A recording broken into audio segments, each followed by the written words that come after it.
Pois é, estamos andando nos evangelhos, ou melhor, no Evangelho de Marcos. Você é meu convidado para caminhar comigo nessa trajetória que eu acredito ser bem interessante. Se você quiser conhecer desde o início, entra lá no canal e verifique os capítulos anteriores ao que eu vou citar hoje. Bom? Hoje eu gostaria de falar sobre Marcos capítulo 7, aliás, capítulo 7, versículo 1 ao 23. Marcos 7, do versículo 1 ao versículo 23. Marcos 7. Termina o capítulo 6 de Marcos, momento em que após a tempestade que aconteceu, que Jesus acalmou a tempestade, né? Diante da calmaria, eles chegaram em Genezaré, do outro lado do lago, do mar, da Galileia. E aí quando eles saíram do barco, muitos reconheceram Jesus, e aí foi aquela correria, aquele tumulto, Jesus, Jesus, tal. E gente querendo tocar nele, gente querendo falar com ele, gente, enfim. De maneira que caminharam por toda a região, essas pessoas caminharam por toda a região, e muitos chegaram e chegavam em macas, com pessoas doentes, para encontrarem Jesus. Para onde o Senhor fosse, os doentes eles eram conduzidos até ele, né? Onde Jesus estivesse, os doentes eram levados, as pessoas, os amigos, os parentes levavam seus doentes ao seu encontro. Eles chegavam e suplicavam para Jesus, para que ao menos pudesse tocar na borda da sua roupa. E eles sabiam que diante disso eles seriam curados, e eles foram curados. E nessa rotina, um dia, os fariseus e mestres da lei vieram de Jerusalém, né? Eles subiram de Jerusalém e foram até o norte, na Galileia, onde Genezaré se encontra, e lá eles se reuniram a Jesus, foram ao seu encontro. Mestres e fariseus, figuras importantíssimas nos evangelhos, né? Eram os que faziam as perguntas certas para Jesus. Louvados sejam os fariseus e os mestres. As melhores respostas eram para as melhores perguntas. Eram eles. E eles chegaram e começaram a observar Jesus e os discípulos, e aí no momento em que Jesus e os discípulos foram comer, isso tudo no Marcos capítulo 7. No momento em que Jesus foi comer com os discípulos, eles perceberam que os discípulos não lavaram as mãos. E a tradição diz que, a tradição judaica, manda que as mãos devem ser lavadas, os copos devem ser lavados, os jarros devem ser lavados, sejam eles de argila, de barro, enfim, os vasilhames de metal deveriam ser lavados, enfim, porque é parte da tradição e tudo é impuro antes de se colocar na mão para comer. Os fariseus e os mestres questionaram as mãos impuras. Seus discípulos não lavam as mãos? O Senhor ensinando todo mundo por aí e tal, e só que na hora do vamos ver, vocês ignoram a tradição. De repente, diante disso, Jesus citou o profeta. Ele citou o livro do profeta Isaías, no capítulo 29, no versículo 13, que diz assim, eu vou ler aqui. Esse povo ora a mim, diz o Senhor, com a boca, e me louva com os lábios, mas o seu coração está longe de mim. A religião que eles praticam não passa de doutrinas e ensinamentos humanos, que eles só sabem repetir de cor. Jesus ele acusa os mestres e os fariseus de negligenciarem os mandamentos do Senhor, porque eles se prendem às tradições dos homens e não ao mandamento de Deus. O interesse deles era estabelecer as tradições. O interesse deles não era outro senão falar, olha, mas a tradição diz, mas a tradição fala. E vocês não estão fazendo, portanto vocês não têm autoridade para abrir a boca, vocês não podem falar nada, porque vocês não seguem a tradição. Jesus toca na questão de uma tradição chamada Corbã, que era uma tradição onde os filhos poderiam deixar de ajudar seus pais para destinar essa ajuda, e às vezes material, a Deus. Como se dizendo assim, olha, não vou ajudar você, pai e mãe, porque eu dediquei a Deus essa ajuda, então vocês não vão ser ajudados. Havia essa tradição. Veja que isso é uma tradição, isso não é bíblico, porque a palavra de Deus fala que nós devemos honrar os pais, honrar o pai e a mãe. Honra os teus pais, para que se prolonguem os teus dias. O pai e a mãe têm um papel extremamente importante. O que é de Deus é de Deus, o que é dos pais é dos pais. Não se justifique em ambas as coisas. Deixou de dar para um para dar para o outro. E Jesus fala, olha, vocês fazem isso. Eu dediquei isto a Deus. Não ajudei meus pais, mas dediquei a Deus. Diz a tradição. Então aí fica desobrigado de ajudar seus próprios pais. Jesus se invoca com isso. E aí ele se dirige à multidão e começa a ensinar. E ele começa a ensinar e explicar a ineficácia da tradição. Tudo o que vem de fora, disse Jesus, e entra numa pessoa, ele está falando isso por causa que não lavou a mão, então vai entrar sujeira, né? Bactéria, enfim. Tudo que vem de fora e entra numa pessoa não faz com que ela fique impura, disse Jesus, mas aquilo que sai de dentro dela. Isso é, do coração. Aquilo que sai do coração da pessoa, disse Jesus. Jesus é a segunda pessoa da Trindade, o Filho de Deus, o próprio Deus, que vem tocar na ferida da nossa intencionalidade. Porque o nosso pecado está na nossa intencionalidade, não está nos aspectos exteriores. Se ilude quem acredita nisso. Aquilo que Jesus traz como discurso, ele fala a respeito daquilo que está dentro de nós, e não aquilo que está em volta de nós. Pois é, ele fala, olha, o que sai de dentro, isto é, do coração da pessoa, é que faz com que ela fique impura. Quem tem ouvidos, ouça. Não vou repetir outra vez. E aí Jesus se afastou de todos, entrou em casa, provavelmente na casa de um dos discípulos, ou de uma das mulheres que seguiam Jesus, ele era muito comum isso acontecer, onde ele comia na casa de algumas mulheres, ele comia na casa de alguns dos discípulos, né? Jesus, quando ele entrou no ministério, ele não tinha casa, ele não tinha onde dormir, ele dormia na casa dos outros. E aí os discípulos entraram atrás e falaram, Senhor, a gente queria entender melhor essa comparação que o Senhor fez, aquilo que entra não faz mal, mas aquilo que sai faz mal. O que o Senhor quis dizer com isso? E aí Jesus olha para eles e fala, vocês entenderam?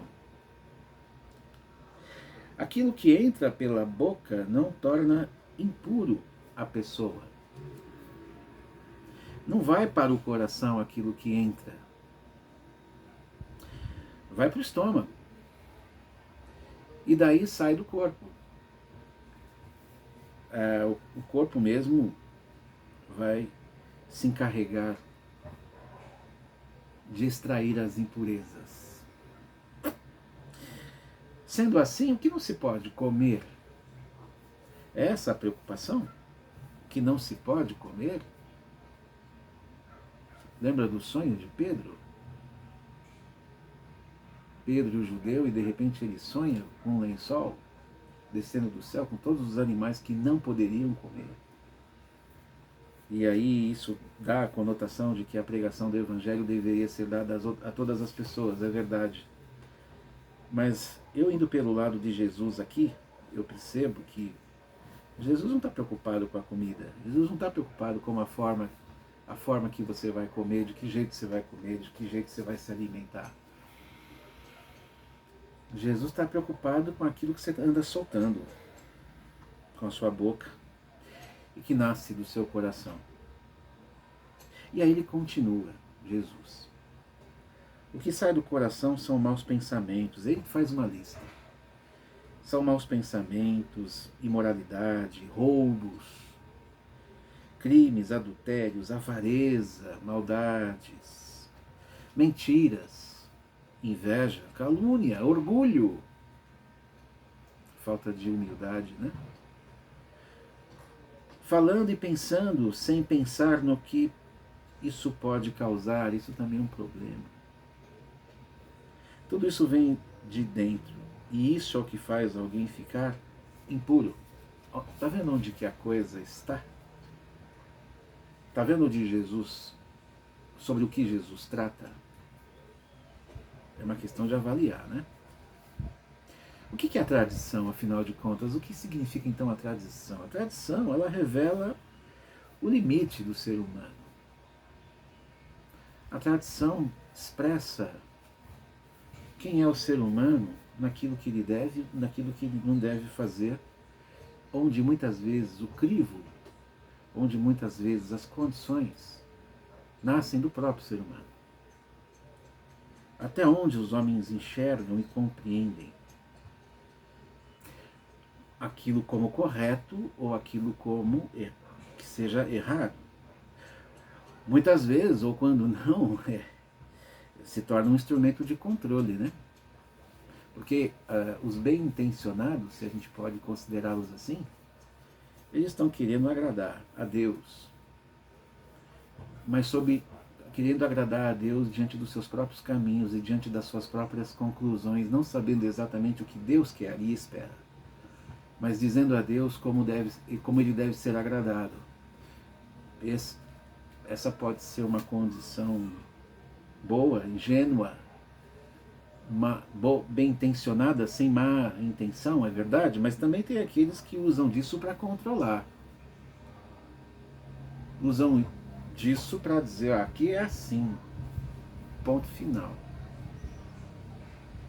Não importa se é Jesus, o Filho de Deus que está falando, vocês têm que lavar tudo. Vocês estão lavando a mão porque Jesus liberou? É isso? Aliás, vocês deixaram de lavar as mãos porque Jesus liberou? Não precisa lavar a mão não, tá gente? Está tudo bem. Ou ele não mandou ninguém ir para lavar as mãos, ele não mandou ninguém lavar as coisas que tinham que ser lavadas, é isso? E vocês ficam com isso? Não, o que ele fala, o que ele deixa de falar, ou se ele deixou de citar a tradição, ele está errado. Assim pensaram os fariseus e os mestres. Vocês têm que lavar tudo.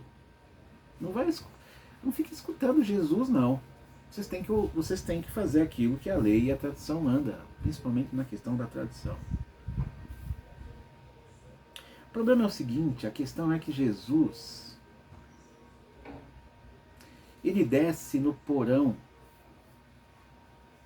da humanidade. É o porão, e é no porão que acontece. As coisas acontecem no porão. Haja vista um navio. É lá no fundo. É lá dentro. Nas questões mais internas é que a coisa se move. Jesus desce no porão da humanidade e ele vai lá e revela que aquilo que é visível não revela verdadeiramente quem nós somos. O que é visível não revela quem somos verdadeiramente.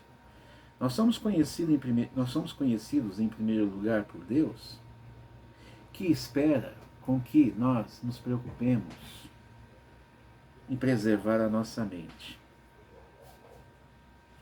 em preservar o nosso coração. Quem tem que estar limpo aí é a mente, é o coração. A mão é um detalhe. Estou dizendo que você não deve lavar a mão, tá? Por favor. Você tem que lavar a mão, né? Não mais nos nossos dias de hoje. Nos dias que nós vivemos hoje em dia, ficar sem a mão lavar é um problema.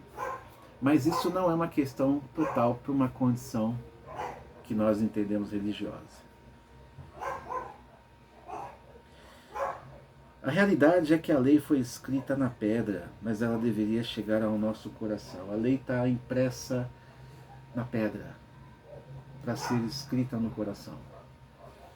E o nosso coração não precisa estar petrificado diante daquilo que Deus tem para nos dizer. Até quando nós colocaremos pesos naqueles que estão ao nosso lado, hein? Pesos que não carregamos, mas que nós obrigamos os outros a carregarem. Até quando? Nossa fidelidade diante de Deus nasce da nossa responsabilidade e da nossa consciência pessoal. A nossa fidelidade perante o próprio Deus nasce da nossa responsabilidade, da nossa consciência daquilo que nós temos diante de Deus e que isso é pessoal, isso é de uma forma ou de outra totalmente individual. Avalie a si mesmo, assim como eu também tenho que me avaliar. Não avalie o outro. Eu não devo avaliar o outro. O único domínio que eu tenho que ter é a respeito de mim mesmo. Jesus me ensina que o domínio próprio é o que nos cai bem. A lei foi assumida por Jesus, o Senhor. É Ele, somente Ele, quem sonda e quem analisa o nosso coração. Os fariseus, os mestres, com as suas regras humanas, estavam sobrepondo o interesse do próprio Deus. As regras eram mais importantes, as tradições eram mais importantes. E com isso eles sobrepunham o interesse do próprio Deus, as palavras do próprio Jesus. Eles se tornaram anônimos. Cadê os mestres e os fariseus?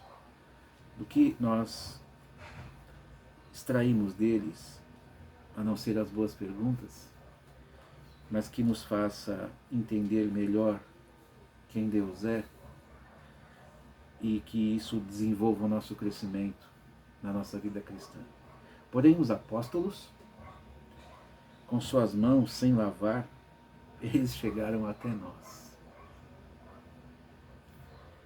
Eles foram escolhidos, eles foram amados pelo Senhor. O Senhor chamou eles de seus amigos, com as mãos limpas ou não. Uma coisa eu tenho certeza, e eu acho que você deveria ter também: nós nos encontraremos e o nosso coração se encontrará com Jesus. O nosso corpo, o nosso corpo não será esse. Aquilo que está dentro de mim e que nasce toda a intenção é quem vai se encontrar com o Senhor. Esse corpo de mão limpa vai sumir. Um abraço. Deus te abençoe.